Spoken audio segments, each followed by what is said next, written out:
एक प्रस्तावना। आज लगभग सभी राज्यों में भिन्नता और असमानता दिखाई पड़ती है। कई व्यक्तिगत भिन्नता के साथ समाज में संजातीयता, संस्कृति तथा धर्मों में भी असमानता दिखाई पड़ती है। बड़ी संख्या में इन राज्यों में विभिन्न प्रकार की समस्या रहती है, जैसे संजातीय संघर्ष, जातीय धार्मिक पहचान को प्रबल करना, पहचान बनाने के लिए आंदोलन, आत्मनिर्णय का अधिकार आदि। शांति और युद्ध की संभावना, राष्ट्रीय एकता को कायम रखने तथा विश्व के कई भागों में मौलिक मानवाधिकार की रक्षा आदि इस बात पर निर्भर करता है कि राज्य किस प्रकार से प्रजातीय तनावों से निपट रहा है और वर्तमान विश्व का महत्वपूर्ण राजनीतिक यह मुद्दा भी है। हालांकि प्रत्येक राज्य अपनी सांस्कृतिक विभिन्नता के साथ अलग प्रकार से इन मुद्दों से निपटता है, फिर भी कुछ सामान्य तरीकों को सभी राज्य अपनाते हैं या जिसका सुझाव विशेषज्ञ देते हैं। तुलनात्मक राजनीति के विद्यार्थियों को प्रजातीय समूहों से जूझने के लिए राज्य की प्रतिक्रिया और विचारधारा को समझना आवश्यक होगा, जिससे कि नीतियों के सुझाव में सामान्य तथ्यों और विशिष्ट परिस्थितियों का विश्लेषण हो सके। 16.2 संजातीयता, अर्थवंश, संजातीयता तथा सांस्कृतिक पहचान। कुछ जटिल अवधारणाएं हैं जिसका आधार ऐतिहासिक, सामाजिक तथा प्रासंगिक है। जेम्स के अनुसार ये सामाजिक संबंध बहुत गतिशील होते हैं, समय के साथ इनका अर्थ भी बदलता रहता है। एपल इसे स्थान चिन्ह कहते हैं, जो जटिल राजनीतिक और सामाजिक क्षेत्रों में कार्य करते हैं। ऐतिहासिक रूप से एथनिक शब्द ग्रीक के एथनास, एथनिकोस से लिया गया है, जिसका अर्थ होता है गैर-ईसाई राष्ट्र या वे लोग जिनका ईसाई या यहूदी धर्म में परिवर्तन नहीं हुआ है। इस शब्द का प्रयोग व्यक्तियों के उन बड़े समूह के संदर्भ में भी किया जाता है जिनमें सामान्य विशेषता या रीति रिवाज पाई जाती है तथा जो विदेशज आदिम समूह के हो। मानवशास्त्रीय साहित्यों में संजातीय समूह जैसे शब्द उस जनसंख्या के लिए निर्मित हैं जो कि एक जैविक रूप से स्थायी है, दो मूलभूत सांस्कृतिक मूल्यों को आपस में बांटता है, जिसका अनुभव सांस्कृतिक एकता में दिखाई पड़ता है। 3 संचार तथा अंतरक्रिया का क्षेत्र बनाता है। 4 जिसके पास सदस्यता रहती है, जिससे वह स्वयं की पहचान करता है और दूसरे से भी करवाता है तथा जो दूसरी श्रेणियों से भिन्न है। संजातीय समूह से समाजशास्त्रियों का सामान्यतः अर्थ है तुलनात्मक रूप से ऐसी स्थायी सामाजिक सांस्कृतिक इकाई जो अनिर्दिष्ट कार्यों को करता है और जो भाषा, क्षेत्र या बंधुता से जुड़ा रहता है। इसी दृष्टिकोण से संजातीय समुदाय एक अत्यधिक पुरातन संगठित वास्तविकता है। सामाजिक विज्ञान के अंतर्राष्ट्रीय एनसाइक्लोपीडिया ने इसे इस प्रकार परिभाषित किया है, संजातीय समूह जनसंख्या का एक पृथक अंग है जिसकी संस्कृति भिन्न होती है। ऐसे समूह के सदस्य स्वयं के अनुभव के आधार पर यह माना जाता है कि वे वंश, जाति, राष्ट्रीयता या संस्कृति के सामान्य बंधन से जुड़े रहते हैं। आधुनिक राजनीतिक प्रयोग में संजातीय शब्द सामान्यतः सामाजिक एकता का स्पष्ट उल्लेख है, जो एक पृथक और सामान्य भाषा पर आधारित है तथा ऐतिहासिक रूप से विशेष क्षेत्र, व्यवसाय, जीवन शैली, सांस्कृतिक सामाजिक परंपरा और लोक साहित्य से जुड़े रहते हैं। इस शब्दावली का प्रयोग सामाजिक वर्ग के संजातीय या राष्ट्रीय अल्पसंख्यक समूह तथा समाज में भिन्न सांस्कृतिक और सामाजिक समूह को दिखाने के लिए भी किया जाता है। किस आधार पर अधिक बल दिया जाए, इस पर मतभेद है। कुछ संजातीय लोग समूह के रूप में वंश की पहचान है तथा कुछ लोगों वंश का अधिक छोटा उपभाग मानते हैं आदि। कुछ और अन्य लोगों के अनुसार संजातीय समूह में आदिकालीन प्रारंभिक संबद्धता और जुड़ाव पाया जाता है। उनके लिए यह वह पहचान है जिसके साथ मनुष्य का जन्म होता है या जन्म के समय प्राप्त करता है। किंतु कुछ लोगों के लिए, उदाहरणतः पॉल ग्रॉस के अनुसार, हालांकि संजातीय समूह केंद्रीय रूप से सांस्कृतिक तथ्यों, मूल्यों से जुड़ा है, उनकी स्वयं की परिभाषा न सिर्फ प्राप्त पहचान के आधार पर होती है बल्कि सामाजिक राजनीतिक निर्माण द्वारा भी है। संजातीय वर्ग उसे कहा जाता है जिसमें अन्य लोगों से भिन्न व्यक्तियों का एक समूह होता है जिसमें सांस्कृतिक आधार है और जिसको श्रम, सदस्यता एवं उत्पादन का पूर्ण विभाजन रहता है। यह विशिष्ट सांस्कृतिक चिन्ह उनकी भिन्न भाषा या बोली, वेशभूषा, खान-पान, परंपरा या धर्म में दिखाई देती। कुछ विद्वानों के दृष्टिकोण में संजातीय समूह की विशेषताएं अलगाववाद या प्रवसन, स्थानांतरण में दिखाई पड़ती है। उमेन के विचार में संजातीय समूह में ऐसे लोगों का समूह है जो एक सामान्य इतिहास, परंपरा, भाषा तथा जीवन शैली को आपस में बांटते हैं, किंतु वे अपनी जन्मभूमि से उखड़ गए हैं या उससे जुड़े नहीं हैं। अमेरिका के कुछ विद्वानों ने इस शब्दावली का प्रयोग आप्रवासी समूह के लिए किया है जिसकी पहचान भाषा तथा राष्ट्रीय मूल में सांस्कृतिक भिन्नता है तथा जिनमें कोई भिन्न शारीरिक विशेषता नहीं है। फिर भी कुछ और लोगों के लिए क्षेत्रीय संबंध अधिक महत्वपूर्ण होते हैं। उदाहरण के लिए स्मिथ ने प्रजातीय समूह का विवरण एक ऐसी मानव जनसंख्या के लिए किया है जिसमें वंश, मिथ्या, इतिहास तथा संस्कृति को आपस में बांटा गया है और जो किसी विशिष्ट क्षेत्र से जुड़े रहते हैं और जिनमें एकता होती है। संजातीय समुदायों की विशेषताओं को लेकर मार्क्सवादी लेखकों में भी भिन्नता है। वाई वी ब्रोमले ने इन भिन्नताओं को सोवियत विद्वानों के बीच दिखाया है। कुछ लोगों ने इसमें मौलिक विशेषता, भाषा तथा संस्कृति को माना है, तो कुछ लोगों ने इसमें क्षेत्र तथा जातीय आत्मचेतना को जोड़ा है तथा अन्य ने इसमें मनोवैज्ञानिक विशिष्टताओं को चित्रित किया है। चौथी विचारधारा ने इसमें सामान्य मूल और राज्य संबंधन को जोड़ा तथा पांचवी ने इसमें सिर्फ विशिष्ट मनोवैज्ञानिक औपचारिकता देखी है। ब्रोमले ने प्रजातीय समूह की परिभाषा इस प्रकार दी है, एक ऐसी स्थिर अंतर्वंशीय व्यक्तियों का समूह जो ऐतिहासिक रूप से किसी क्षेत्र में निर्मित हुआ है और जिसमें न सिर्फ सामान्य लक्षण होते हैं बल्कि स्थिर मानसिकता, एकता को जागरूकता तथा समरूप आत्मचैतन्य प्रतिपादनों से भिन्नता जो कि अपने नाम से जाना जाता है। इथनोइम। उपर्युक्त परिभाषाओं से यह स्पष्ट हो जाता है कि प्रजातीयता का कोई स्पष्ट प्रतिपादित अर्थ नहीं है, हालांकि प्रत्येक परिभाषाओं में कुछ विशेषताएं वर्णित है। एक संजातीय समूह की विशेषताएं। विश्लेषकों, विशेषज्ञों या सामान्य तथ्यों के आधार पर यह देखा जा चुका है कि संजातीय शब्द का कोई स्पष्ट उल्लिखित अर्थ नहीं है। फिर भी इन परिभाषाओं में कुछ विशेषताओं का ज्ञान होता है। पॉल चॉस के साहित्य के आकलन से यह प्रतीत होता है कि प्रजातीय समूह को 3 प्रकार से परिभाषित किया जा सकता है: वस्तुनिष्ठ गुण विशेषज्ञता के आधार पर, व्यक्तिनिष्ठ अनुभव के संदर्भ में तथा व्यवहार के संबंध में। वस्तुनिष्ठ परिभाषा में यह मान लिया जाता है कि हालांकि सभी प्रजातीय वर्गों में कोई विशिष्ट गुण विद्यमान नहीं है, किंतु कुछ भिन्न सांस्कृतिक विशेषता है जिससे एक समूह दूसरे से पृथक हो जाता है। भाषा, क्षेत्र, धर्म, रंग, खानपान, वेशभूषा, इनमें से उनकी कोई भी विशेषता हो सकती है। इसकी वस्तुनिष्ठ परिभाषा कठिन है क्योंकि सामान्यतः प्रजातीय वर्गों की सीमा को निर्धारित नहीं किया जा सकता। व्यक्तिनिष्ठ परिभाषा में यह कठिनाई होती है कि कुछ मूल प्रश्न जैसे किस प्रकार कोई व्यक्तियों का समूह व्यक्तिनिष्ठ आत्मचेतना को प्राप्त करता है का जवाब नहीं ढूंढ पाता है। व्यवहारवादी परिभाषाएं वस्तुनिष्ठ परिभाषा का ही रूप होते हैं, क्योंकि उनका मानना है कि अन्य समूहों के साथ संबंध और अंतक्रिया में प्रजातीय समूह का व्यवहार विशेष और निश्चित रहता है।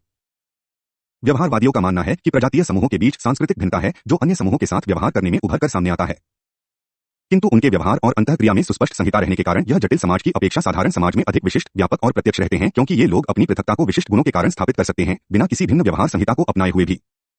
हालांकि इससे व्यक्तिनिष्ठ का वस्तुनिष्ठ पर अधिक प्रभाव या इससे विपरीत भी जैसी कोई बात नहीं है, बल्कि दोनों के बीच संबंध और पूरकता होती है, जिससे प्रजातीय समूह के उद्भव और विकास की प्रक्रिया का ज्ञान होता है और जिसमें निरंतरता, अभिग्रहण और परिवर्तन जैसी विशेषताएं हैं।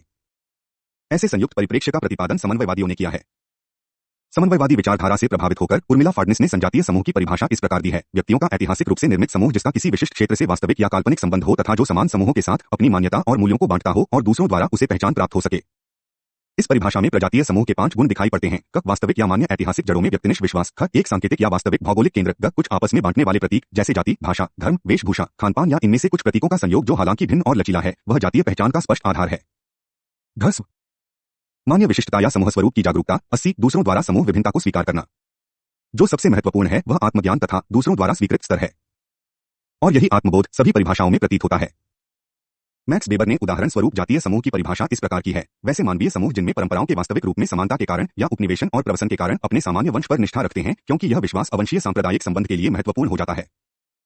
समकालीन लेखकों में उदारवादी तथा मार्क्सवादी दोनों ही इस आत्मचयन को विशेष महत्व देते हैं। शिबुतानी तथा वॉन उदाहरण के लिए यह सुझाव देते हैं कि यह एक संजातीय समूह वैसे लोगों का होता है जो स्वयं को किसी विशेष प्रकार की श्रेणी में रखते हैं। वे संवेदनशील कड़ी से जुड़े रहते हैं और अपने प्रकार को सुरक्षित रखना चाहते हैं। कुछ अपवादों को छोड़कर ये सभी समान भाषा बोलते हैं या उनकी बोली कम से कम एक दूसरे को समझ में आती है तथा वे सामान्य सांस्कृतिक कुल परंपरा को भी आपस में बांटते हैं। चूंकि वे उन इकाइयों से आते हैं जिसमें सगोत्रीय या सजातीय विवाह होता है, इस कारण वे देखने में भी एक प्रकार के होते हैं। हालांकि इससे भी यह महत्वपूर्ण है कि वे सामान्य वंश में विश्वास रखते हैं जो आंशिक तौर पर काल्पनिक इतिहास की मिथ्या से समर्थित होता है। उसी प्रकार ब्रॉमले के अनुसार संकीर्ण दृष्टिकोण और सबसे सामान्य रूप में संजातीय समूह की परिभाषा है अपनी पहचान के प्रति जागरूकता तथा अन्य समान समुदायों से भिन्नता। इस प्रकार जो तथ्य उभर कर आता है वह यह है कि प्रजातीय समूह में पहले से मान्य या कल्पित आधार के संबंधों के गुण होते हैं। यह एक सजातीय अनुभव है जो मिथ्या या स्मृतियों से उनके मन में बैठाया जाता है और प्रतीकों के अर्थ की सामान्य समझ से पुनः स्थापित किया जाता है। इस प्रकार हम संजातीय समूह की कामचलाओ परिभाषा इस प्रकार कर सकते हैं: उन व्यक्तियों का समूह जो वास्तविक अथवा काल्पनिक उभय वंश पर आधारित रिश्तेदारी की भावना या वास्तविक अथवा कल्पित साझी सामाजिक अथवा सांस्कृतिक अनुभवों या पिछले इतिहास की साझी स्मृतियों के भागीदार होते हैं और धर्म, भाषा, बोली, प्रजाति, कबीले के एक या अधिक प्रतीकात्मक तत्वों पर या अपनी रिश्तेदारी का सार के रूप में फैली हुई राष्ट्रीयता पर ध्यान केंद्रित करते हैं। ऐसी परिभाषा से हमें यह विश्वास हो जाता है कि हालांकि ऐतिहासिक निरंतरता महत्वपूर्ण है, किंतु संजातीय समूह का निर्माण उस व्यक्ति की प्रक्रियाओं पर निर्भर करता है जिसके अंतर्गत कई प्रतीक महत्वपूर्ण हो जाते हैं। संजातीयता का कोई विशेष गुण स्थायी रूप से महत्वपूर्ण नहीं होता। विभिन्न घटक जी ऐतिहासिक स्तर पर उभर कर आए हैं, वे समय के साथ समान रूप में नहीं हो सकते हैं। उनकी सामाजिक श्रेणियों, व्यावसायिक 2.2 संजातीयता। उपर्युक्त विश्लेषण से यह स्पष्ट हो जाता है कि वर्तमान सामाजिक संदर्भ में वे समूह जो अपने अर्थपूर्ण प्राथमिक और अधिक घरेलू पहचान पर विशेष बल देते हैं, जिसका आधार धर्म, जाति, संस्कृति, भाषा और राष्ट्रीय विशेषताएं या उनमें से किसी का संयोजन होता है, संजातीय समूहों के रूप में उल्लिखित किए जाते हैं। ऐसे संजातीय समूह की संख्या जिसे लोग या राष्ट्रीयता के नाम से जाना जाता है, पूरे विश्व भर में बहुत अधिक है। ये कितनी संख्या में है यह निर्धारित करना कठिन है, क्योंकि इन मामलों से संबंधित बहुत कम ही क्रमबद्ध शोध प्रबंध हैं। स्टेवेनहेगन के अनुसार मानवशास्त्रीय और भाषाई आधार पर जातीय समूह, व्यक्ति और राष्ट्रों का शोधाकलन लगभग 5 से 8 हजार है तथा वास्तविक आंकड़ा बाद की संख्या का है। हमारा संबंध इस समूह की संख्या से उतना नहीं है जितना कि विशिष्ट राज्यों में ये समूह रहते हैं। इस प्रकार संपूर्ण विश्वभूमि जो कि विभिन्न राज्यों में विभाजित है, एंटार्क्टिका को छोड़कर लगभग सभी राज्यों में 1 या 2 ऐसी संजातीय या सांस्कृतिक समूह हैं और इसलिए ये विजातीय और बहुल समाज कहलाते हैं। कई नए राज्यों में स्थिति विशेषता विभिन्न है, क्योंकि उन्होंने द्वितीय विश्व युद्ध के बाद से स्वतंत्रता प्राप्त की थी, अर्थात औपनिवेशिक उपरांत राज्य जैसे कि एशिया, अफ्रीका तथा कैरिबियन। हाल ही के वर्षों में विश्व के अधिकतर बहुजातीय राज्यों में समूह चेतना तथा संजातीय एवं सांस्कृतिक मांगे उभरी हैं, जिसे सामान्यतः संजातीयता का उदय कहा जाता है। संजातीयता का सामान्य अर्थ है वैसी परिस्थिति जहां किसी सामाजिक संदर्भ में कुछ सदस्य निश्चित सांस्कृतिक, राष्ट्रीय या वर्ण के आधार पर अपने भीतर मूल पारिवारिक पहचान को स्थापित कर सके। इसका अर्थ है कि जो समूह किसी सामान्य इतिहास या संस्कृति से जुड़े हैं, उनकी विरासत और कार्यों की प्रकृति में एक विशिष्टता होती है, जिससे यह समूह समाज के बृहद निर्माण से भिन्न दिखाई पड़ता है। राजनीतिक अर्थ में संजातीयता शब्द संजातीय पहचान को उद्घोषित करता है, जिसकी परिभाषा डी वॉस के अनुसार है किसी भी संस्कृति के व्यक्तियों का पद समूह जिसका प्रयोग व्यक्तिनिष्ठ, सांकेतिक या प्रतीकात्मक रूप में होता है ताकि वे दूसरे समूह से भिन्नता रख सके या पॉल ब्रास के अनुसार आंतरिक संबद्धता का निर्माण कर सके और दूसरे समूहों से अलग रह सके। इस प्रकार ज्योतिन्द्र दास गुप्ता के अनुसार संजातीयता को बंधनकारी साधन के रूप में माना जा सकता है जो एक अभिज्ञेय सामाजिक सामूहिकता को दर्शाता है और जिसका आधार है एक विशिष्ट सामान्यता को आपस में बांटने का बोध जो ऐतिहासिक निरंतरता से आगे बढ़ता है। हालांकि संजातीयता ऐतिहासिक निरंतरता को दर्शाता है, फिर भी इसे सही प्रकार से समझने के लिए सिर्फ आदिकालीन आधार पर्याप्त नहीं है जहां बहुत पुरानी पहचान का पुनः उद्भव होना है, बल्कि यह व्यक्तियों द्वारा रणनीति से चयनित किया गया विकल्प है जो दूसरी परिस्थिति में सत्ता और विशेषाधिकार के लिए अन्य समूह की सदस्यता स्वीकार करते इस प्रकार संजातीयता को समूह की गतिशीलता के लिए एक नेतृत्व के अंतर्गत मंत्र और केंद्र बिंदु के रूप में देखा जाता है, जिसे सामाजिक, सांस्कृतिक और राजनीतिक आर्थिक उद्देश्यों के लिए संजातीय समूहों के चयनित प्रयोग से उपयोग में लाया जाता है। संजातीय समूह के विषय में सबसे विवेचित मुद्दा कोई विशिष्ट सांकेतिक वस्तु नहीं है जो उसे भिन्न बनाता है, बल्कि उन वस्तुओं का सामाजिक उपयोग है, और वैसी संजातीय निष्ठा समूह सदस्यों के सामाजिक आर्थिक अभिरुचि के कारण दिखाई पड़ता है। अपरिष्कृत रूप में संजातीयता मानव जाति केंद्रीकरण का स्वरूप लेता है। संजातीय केंद्रीकरण मूलतः मनोवैज्ञानिक शब्द है जिसमें प्रतिकूल मानसिकता होती है और जो किसी एक जातीय समूह का पक्षपात करता है और दूसरे का त्याग करता है। इसे राष्ट्रीयता और जातिवाद से संबद्ध किया जा सकता है, किंतु इसका केंद्र बिंदु सिर्फ संजातीय समूह के साथ व्यक्तिगत संबंधों का ही होता है, न कि राष्ट्र। संजातीय केंद्रीकरण इस प्रकार के व्यवहार को सामान्य या सार्वभौमिक आधार देता है जिसके अंतर्गत राष्ट्रीयता और जातिवाद भी होती है। यह आवश्यक रूप से अपने संजातीय समूह के प्रति व्यक्तिगत मनोवैज्ञानिक झुकाव पक्षपात से संबद्ध रहता है और दूसरी संजातीय समूह के विरुद्ध समूह के अंतर्गत रहने वालों के प्रति अनुकूल विचारों और व्यवहारों की गहनता सौम्य और शांतिपूर्ण से लेकर बुद्धिकारी और महत्वाकांक्षी होने तक बदलती रहती है। सामान्यतः संजातीय हितों का कुछ राजनीतिक स्पष्टीकरण इसलिए भी आवश्यक है ताकि संजातीय समूहों को सामाजिक स्थान से राजनीतिक स्थान ले जाया जा सके। और वर्तमान दशकों में यह प्रक्रिया महत्वपूर्ण भी होती जा रही है, जिसमें राजनीतिक और सामाजिक आशय रहते हैं, जिसमें सरकारों का स्थायित्व और संरचना भी सम्मिलित है।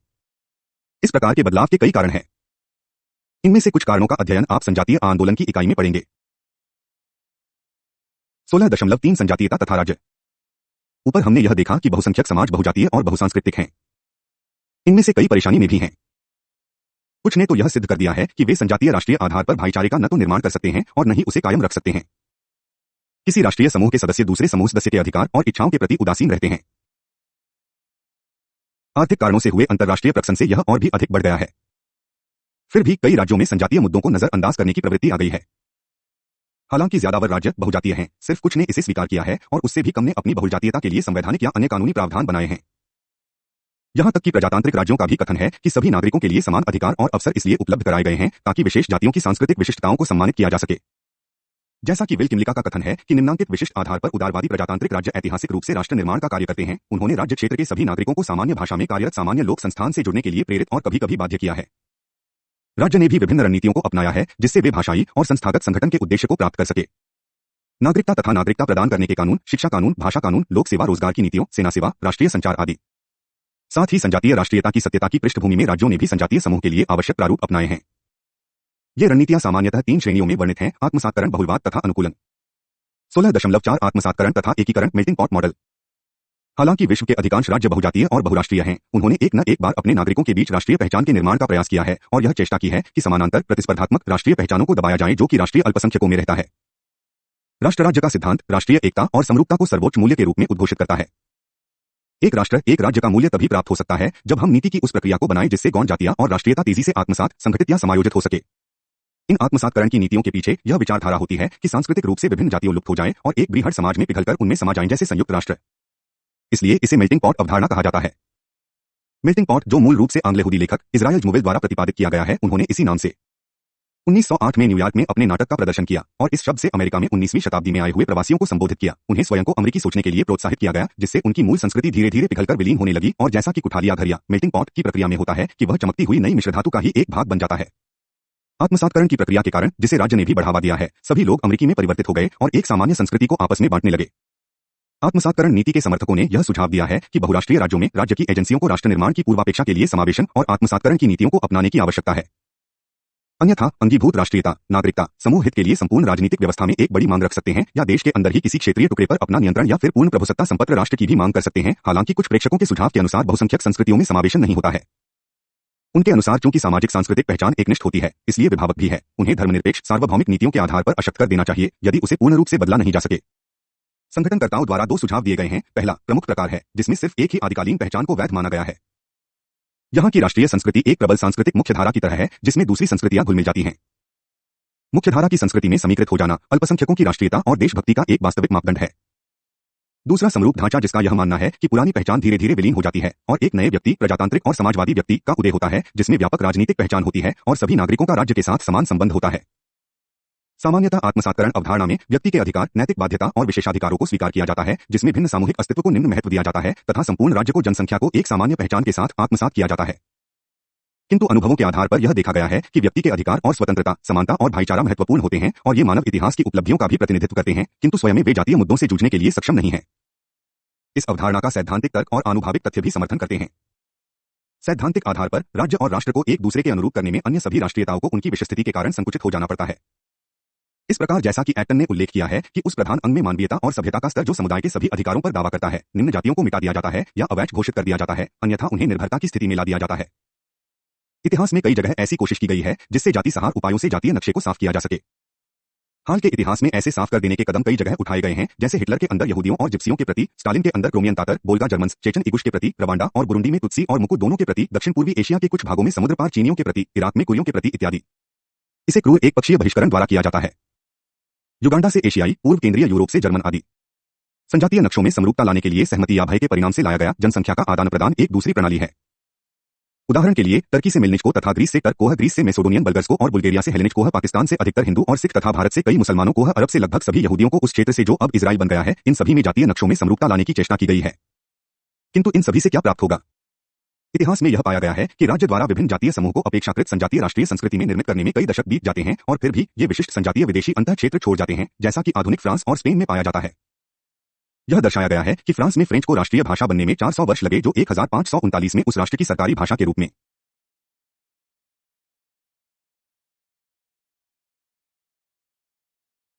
और आज भी ऐसे क्षेत्र जैसे ब्रिटेन और लैंग्वेडिक में भाषा और बोली की विभिन्नता राष्ट्र के लिए महत्वपूर्ण है। अमेरिका में भी संपूर्ण आत्मसातकरण, जिससे कि संजातीय पहचान और भाईचारा विलीन हो जाए, संभव नहीं हो पाया है, जिसका विश्लेषण वर्तमान दशक के प्रारंभिक वर्षों में अधिक किया गया था। आधुनिकीकरण द्वारा एकीकरण अब पूर्ण रूप से संदिग्ध हो गया है।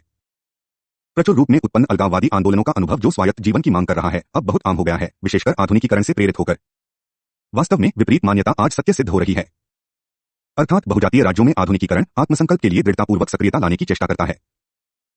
कथित संपत्ति संबंध के सामाजिकीकरण के पश्चात तथा मार्क्सवादी मुखी समाजवादी राज्यों में वर्ग भाईचारे के आधार पर संजातीय राष्ट्रीयता को ऊपर उठाने पर भी संजातौता अभी भी जारी है। फलस्वरूप राष्ट्र राज्य की अवधारणा में अंतर्निहित आत्मसातकरण के विचार का महत्व कम हो रहा है, हालांकि कई देशों में यह राजनीतिज्ञों और प्रशासकों के बीच अभी भी लोकप्रिय है। पश्चिमी उदारवादी प्रजातांत्रिक देशों में पिछले 30 वर्षों से जातीय समूहों ने आंग्ल पुष्टिकरण मॉडल को चुनौती दी है। आत्मसातकरण तथा मेल्टिंग पॉट प्रक्रिया का कार्य अभी भी हो रहा है। उदाहरण के लिए यह सिद्ध है कि आप्रवासियों के अमेरिका में जन्मे बच्चों के लिए अंग्रेजी उनकी प्रथम भाषा है, किंतु साथ ही उनके अभिभावक भिन्न और पृथक परिवेश में जीवन व्यतीत करते हैं। हालांकि आत्मसातकरण के आदर्श के लिए उन्मुखता में बदलाव आया है। सामान्यतः 1960 से कई उदारवादी सुझावों ने इस विश्वास को दूर कर दिया है कि राष्ट्र के निर्माण में अल्पसंख्यकों का आत्मसातकरण इस दृष्टिकोण से एक आवश्यक प्रक्रिया है, क्योंकि बहुलवादी समाज अत्यधिक वांछनीय है। 16.5 बहुलवाद संजातीय समूह के आंदोलनों के परिणामस्वरूप मानवाधिकार के प्रति बढ़ती चिंता तथा कुछ परिणाम जिसका राज्य सामना कर रहे हैं, क्योंकि कई राज्यों में अल्पसंख्यकों पर बहुसंख्यक के मूल्यों को थोपा जा रहा है, जिससे कि कई बहुजातीय राज्यों में बहुसंख्यक समुदायों में उग्र राष्ट्रीयता आने का भय है और अल्पसंख्यकों में सांप्रदायिकता आने का डर है। इस प्रकार विभिन्नता को स्वीकृति मिल रही है तथा बहुलवाद के मूल्यों को अपनाया जा रहा है। बहुलवाद का अर्थ है कि लोगों ने विश्व को अब भिन्न दृष्टिकोण से देखना सीख लिया है। दूसरी संस्कृति, दूसरी भाषा और मान्यताओं को भी स्वीकार कर लिया है और भिन्न रहने के अधिकार को भी सम्मान दिया है। 1960 से ही बहुतों ने आत्मसातकरण की नीतियों से अलग हटकर थोड़ा बहुत विभिन्नताओं को भी जगह दी है, जो कि ब्रिटिश की एकीकरण नीति तथाकथित जेनकिंस फार्मूला की भांति है। ब्रिटिश राजनीतिज्ञ राम जेनकिंस के नाम पर उन्होंने कहा, मेरी समझ से इस देश को मेल्टिंग पॉट की आवश्यकता नहीं है, जिसमें सभी सामान्य श्रेणी में परिवर्तित हो जाते हैं, ठीक उसी प्रकार जैसे किसी रूढ़िबद्ध अंग्रेज की दृष्टि अपनी जगह नहीं रहती है, बल्कि वह कार्बन कॉपियों की श्रृंखला होती है।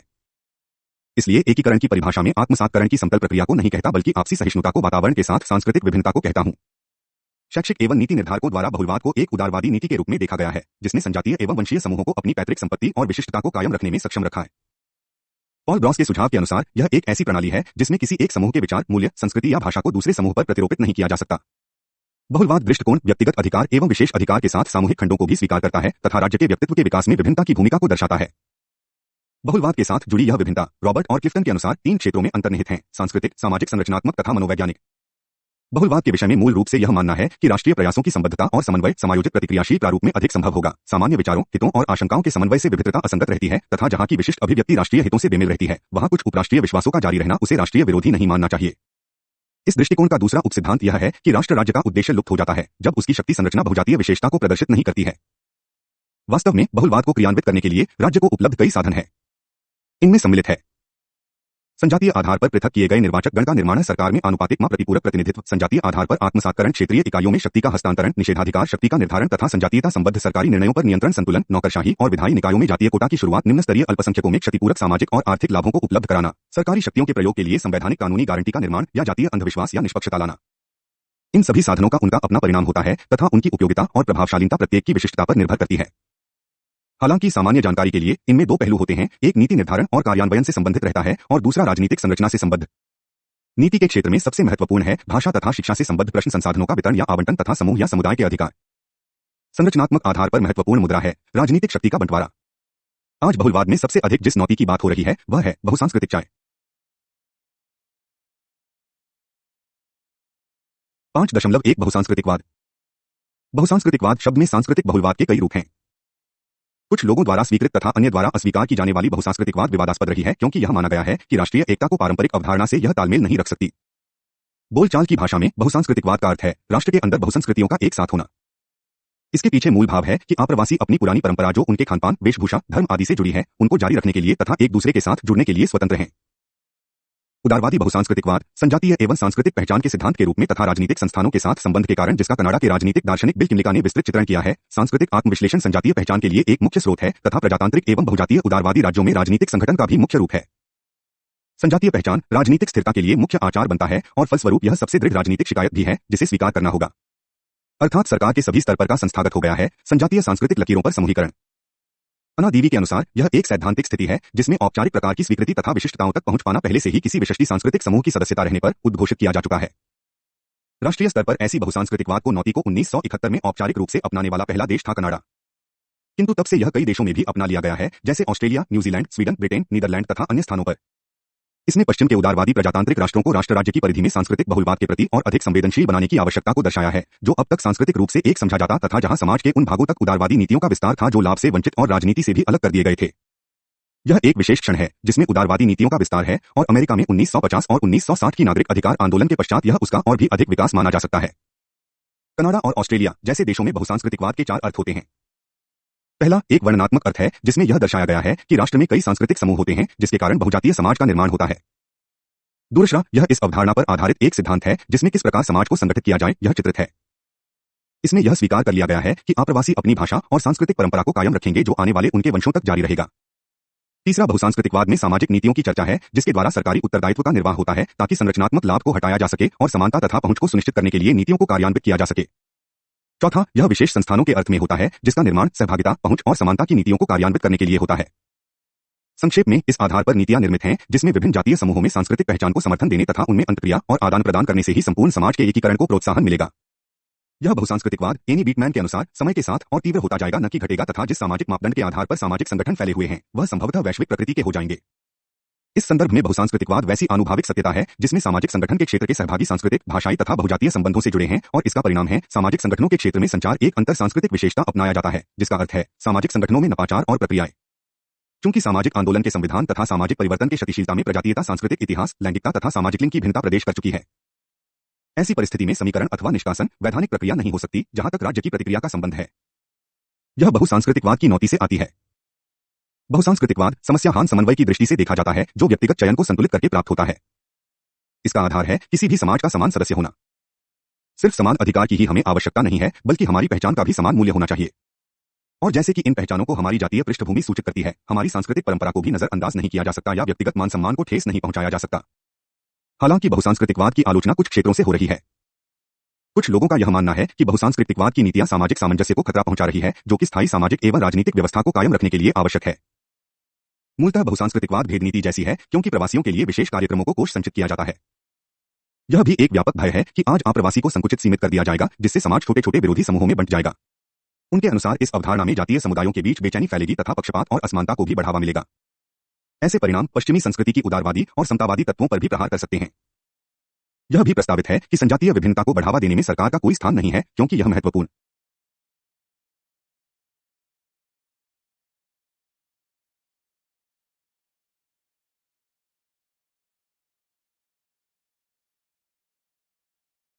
इस संदर्भ में कुछ लोगों ने बहुसांस्कृतिकवाद को भूमंडलीय पूंजीवाद में एक नैतिक सिद्धांत माना है। इस दृष्टिकोण के अनुसार वैसा रवैया, आचार व्यवहार जो किसी खाली वैश्विक स्थिति के प्रकार हो, प्रत्येक स्थानीय संस्कृति के साथ वह वैसा ही व्यवहार करता है जैसा कि कोई औपनिवेशिक किसी उपनिवेश में रहने वाले लोगों के साथ करता है, अर्थात मूल निवासी की तरह जिसका अध्ययन और सम्मान सावधानी पूर्वक करना होगा। इसका यह अर्थ है कि पारंपरिक साम्राज्यवादी उपनिवेशवाद तथा भूमंडलीय पूंजीपति स्वौपनिवेशन के बीच का संबंध ठीक वैसा ही है जो पश्चिमी सांस्कृतिक साम्राज्यवाद तथा बहुसांस्कृतिकवाद के बीच है। इस विश्वव्यापी पूंजीवाद में बिना उपनिवेश किए उपनिवेशवाद का विरोधाभास है। राष्ट्र राज्य महानगरों की बहुसांस्कृतिकवाद ने यूरोपीय केंद्रित फासले को बढ़ावा दिया है तथा बिना स्वयं की संस्कृति की जड़ों के स्थानीय संस्कृतियों के प्रति सम्मान दिया है।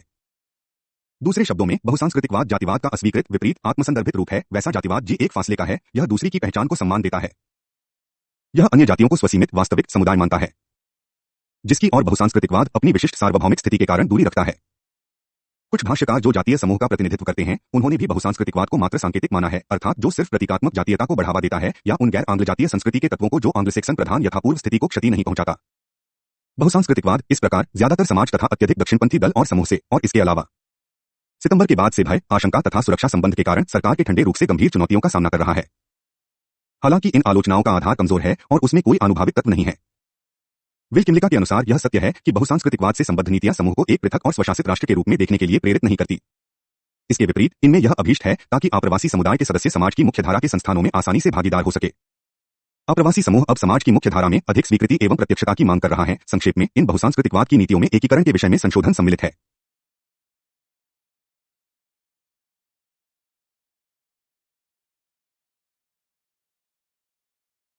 ऐसे कम उदाहरण पाए जाते हैं जिसमें आप्रवासी प्रजातीय समूह संबंध विच्छेदी आंदोलनों या राष्ट्रीय राजनीतिक दलों अथवा क्रांतिकारी आंदोलनों के पीछे गतिशील रहते हैं ताकि निर्वाचित सरकार को उखाड़ फेंक सके। इसके बजाय वे वर्तमान राजनीतिक व्यवस्था में एकीकृत हो जाते हैं, जैसे कि वे आर्थिक और सामाजिक रूप से समीकृत है तथा वे बृहद समाज की आर्थिक, राजनीतिक और सांस्कृतिक जीवन में योगदान देते हैं। इसे एक सराहनीय उपलब्धि के रूप में देखना चाहिए। कनाडा का उदाहरण देते हुए किमलिका के अनुसार आत्मसातकरण के सभी बृहद संकेतकों में कनाडा में आप्रवासियों का आत्मसातकरण 1971 को बहुसांस्कृतिकवाद की नीतियों को अपनाने से पहले की तुलना में आज अधिक तीव्रता से हो रहा है, जो संभवतः जातीय आधारों पर नागरिकता प्राप्त करने, मतदान करने, औपचारिक भाषा सीखने, अंतर्जातीय विवाह करने तथा दोस्ती करने में सक्षम होंगे। यदि हम दूसरे पश्चिमी प्रजातांत्रिक देशों में जैसे न्यूजीलैंड या ब्रिटेन या स्वीडन के आप्रवासिक बहुसंस्कृतिकवाद का परीक्षण करें, तब सभी में समान बातें होती है। प्रत्येक मामलों में भाषाई समीकरण व्यक्तिगत अधिकार के प्रति सम्मान तथा अंतर्जातीय सद्भावना के प्रति अत्यधिक प्रतिबद्धता के संदर्भ और आधार पर ही बहुसांस्कृतिक समायोजन चालित होता है, और इन सीमाओं को आप्रवासीय समूह समझती और स्वीकार करती है। इस प्रकार उन देशों में जहां औपचारिक रूप से बहुसांस्कृतिकवाद की नीतियों को अपनाया गया है, जैसे कनाडा और ऑस्ट्रेलिया, आप्रवासी जातीय समूह अधिक तीव्रता के साथ एकीकृत हो जाते हैं उन राष्ट्रों की तुलना में जो ऐसा नहीं कर पाते, जैसे अमेरिका, फ्रांस। तथा ये आप्रवासी न सिर्फ संस्थागत रूप से एकीकृत होते हैं, बल्कि वे राजनीतिक प्रक्रिया में सक्रिय प्रतिभागी होते हैं, मुख्यधारा के संस्थानों के स्थायित्व की सुरक्षा के लिए प्रतिबद्ध रहते हैं तथा उदारवादी राजनीतिक मूल्यों को भी सुरक्षित रखते हैं। संक्षेप में, ऐसा कोई प्रमाण नहीं है जिसमें यह प्रतीत हो कि बहुसांस्कृतिकवाद छोटे विरोधी समूहों में बांट या सांस्कृतिक तथा भाषाई रंगभेद या आंशिक नागरिकता जैसा कोई कार्य कर रहा हो। इसके विपरीत यह प्रमाण जिसकी अभी शुरुआत हुई है, उससे यह विदित होता है कि बहुसांस्कृतिकवाद अपने उद्देश्य के अनुकूल ही कार्य कर रहा है, अर्थात आप्रवासिक समूहों का बेहतर समीकरण। 16.6 शक्ति का बंटवारा। जातीयता के अंतर्गत जातीय समूह के मामलों में जो एक पहलू है, वह है कि अल्पसंख्यकों ने बहुसंख्यक राष्ट्र निर्माण में अपनी भूमिका निभाई है। उन्होंने स्वयं को प्रतिस्पर्धात्मक राष्ट्र निर्माण प्रक्रिया में अपनी सामाजिक संस्कृति को कायम रखा या पुनर्निर्माण किया है। इसके लिए उन्होंने आत्मसंकल्प का प्रश्न उठाया है, और जिसका सामान्य अर्थ है अपनी किस्मत को स्वरूप देने के लिए शक्ति। यह अवधारणा की प्रत्येक लोगों को अपनी राजनीतिक स्थिति को निर्धारण करने की स्वतंत्रता और आर्थिक, सामाजिक तथा सांस्कृतिक विकास की भी स्वतंत्रता प्राप्त है। इसे कई प्रकार से समझा गया है। यह आंतरिक तथा बाह्य भी हो सकता है तथा इसके घटकों में एक तरफ साधारण स्वशासन से लेकर संपूर्ण स्वशासन तक होते हैं। कई प्रेक्षकों और राज्यों के अनुसार एक मध्यम मार्ग जिससे जातीय समूह के राज्यारोहण के डर को शांत किया जा सके, वह है शक्ति का बंटवारा। शक्ति बंटवारे के दो प्रचलित प्रक्रियाएं हैं, संघवाद तथा सहयोगवाद। 1.1 संघवाद।